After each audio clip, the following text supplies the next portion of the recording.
السلام علیکم ورحمۃ اللہ وبرکاتہ۔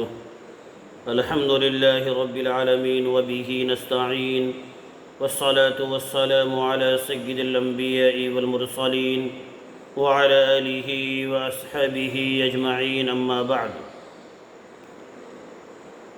آج کا سبق بہت اہم ہے اور یہ من جانب اللہ آپ حضرات کے لیے اور دور تک سننے والے تمام بھائیوں اور بہنوں کے لیے بہت اہم سبق ہے، اور اسی لیے کہا ہے علماء نے بزرگوں کی کتاب پڑھیے، انشاءاللہ نفع ہوگا۔ حضرت مفتی تقی عثمانی صاحب مد ظلہ العالی اپنی کتاب میں فرماتے ہیں، انسان کے بیمار دل کی علامت کیا ہے؟ ہم انسان ہیں، اللہ کے بندے ہیں، جناب محمد الرسول اللہ صلی اللہ علیہ وسلم کی امتی ہیں، تو دل جو ہوتا ہے یہ صرف گوشت کا لوتھڑا نہیں ہے، بہت قیمتی چیز ہے وہ۔ اسی کے بارے میں حضرت فرماتے ہیں کہ آپ کا دل بیمار ہے یا دل آپ کا زندہ ہے، یعنی صحت کے ساتھ ہے، اس کی علامات ہیں۔ اگر یہ علامات آپ کے اندر پائے جائیں تو سمجھیے کہ آپ کا دل زندہ ہے، صحت کے ساتھ ہے، کارآمد ہے۔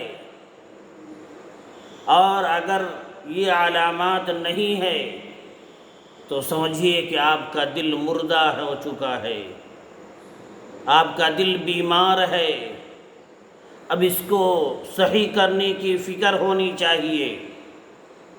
جس طریقے سے بخار لگتا ہے تو آلہ کے ذریعے ناپتے ہیں، اگر بخار 99 سے زیادہ ہے تو دوا لیتے ہیں، جی کمزوری ہے دوا لیتے ہیں، شوگر ہے دوا لیتے ہیں۔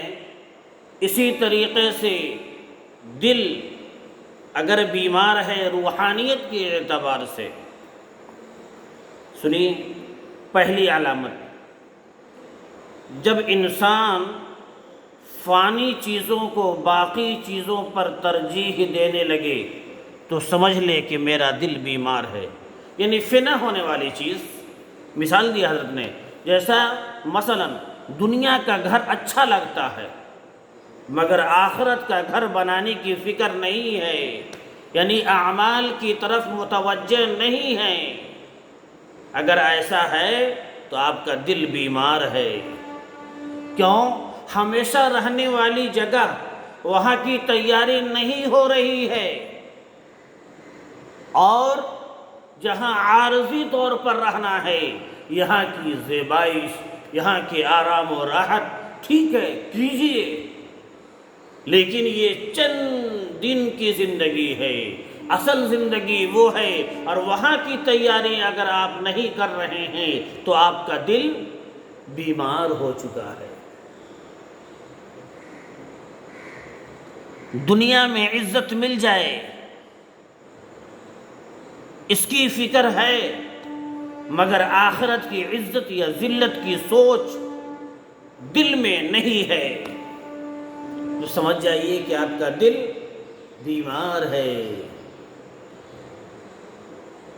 دنیا میں آسانیاں ملیں اس کی فکر ہے، مگر آخرت کے عذاب کی پرواہ نہیں ہے، سمجھ جائیے کہ آپ کا دل بیمار ہے۔ میرے بھائیوں، جتنی باتیں بتائی جا رہی ہے آپ ٹھنڈے دل سے غور و فکر کریں گے، اور جب پتہ چل جائے کہ یہ فکر ہمارے اندر نہیں ہے، جیسے 3 باتیں بتائی گئی، تو اب کیا کرنا ہے؟ دل بیمار ہے اس کو صحت کی طرف لانا ہے، ذکر کر کے، استغفار کر کے، اللہ کے سامنے رو کر، گڑ گڑا کر، درود شریف پڑھ کر وغیرہ وغیرہ کے ذریعے دل کو طاقت پہنچائیے، دل کو صحت یاب بنائیے، تو انشاءاللہ آپ کو یہ 3 باتیں آپ کے دل سے ختم ہو جائیں گی۔ دوسری علامت، جب انسان رونا بند کر دے تو سمجھ لے کہ دل سخت ہو چکا ہے۔ رونا اللہ کے سامنے۔ کبھی کبھی انسان کی آنکھیں روتی ہے اور کبھی کبھی انسان کا دل روتا ہے۔ دل کا رونا آنکھوں کے رونے پر فضیلت رکھتا ہے۔ یہ ضروری نہیں کہ آنکھ سے پانی کا نکلنا ہی رونا کہلاتا ہے، بلکہ اللہ کے کئی بندے ایسے بھی ہوتے ہیں کہ ان کے دل رو رہے ہوتے ہیں، وہ ان کی آنکھوں سے پانی نہیں نکلتا مگر ان کا دل سے رونا اللہ تعالیٰ کے ہاں قبول ہو جاتا ہے۔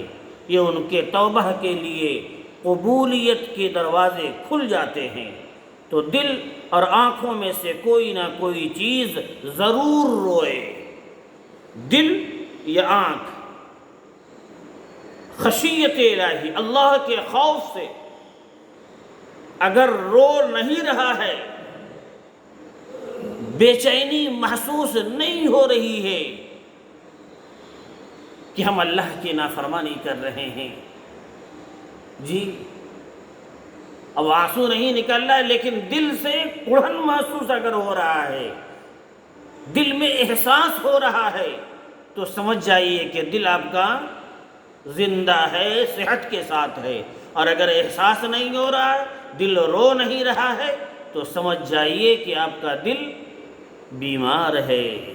تیسری علامت، مخلوق سے ملنے کی تو تمنا ہو لیکن اسے اللہ رب العزت سے ملنا یاد ہی نہ ہو، جی کہ ہم دنیا میں آئے ہیں اور ایک مدت کے بعد اپنے احکم الحاکمین رب العالمین کے سامنے جانا ہے، ملنا ہے، اور ملیں گے تو وہاں کس طریقے سے معاملہ کیا جائے گا کچھ اس کی فکر نہ ہو، بس سمجھ جائیے کہ دل آپ کا مردہ ہے۔